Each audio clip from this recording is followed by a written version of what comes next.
7/5/2021 முன்னாலே பொன்னமராவதி பேரூராட்சியின் நிலை, அதே போல பொன்னமராவதி ஒன்றியத்தினுடைய நிலை, அதற்கு பின்னாலே எந்த அளவுக்கு முன்னேற்றங்கள் என்பதை மனசாட்சி உள்ள ஒவ்வொருவரும் எண்ணி பார்க்க கடமைப்பட்டிருக்கிறார்கள். பேருந்து நிலையம் புதுப்பிக்கப்பட வேண்டும் என்கின்ற கோரிக்கை இப்பொழுது நிறைவேற்றப்பட்டுக் கொண்டிருக்கிறது. இன்னும் ஒரு 2-3 மாதங்களிலே அதனுடைய திறப்பு விழா நடைபெற இருக்கிறது.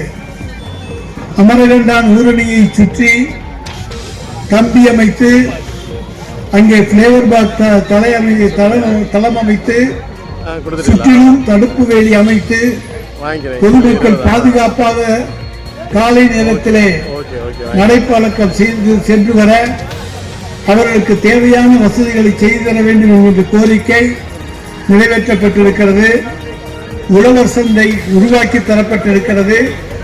தினசரி சந்தை விரைவிலேயே மக்கள் பயன்பாட்டுக்கு வர இருக்கிறது. மின் மயானம் வர இருக்கிறது.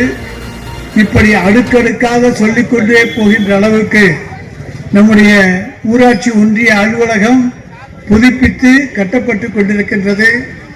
ஆரம்ப சுகாதார நிலையம் புதிய கட்டிடத்தோடு புதிய வண்டத்தோடு நம் முன்னாலே விரைவிலே பயனுக்கு வர இருக்கிறது.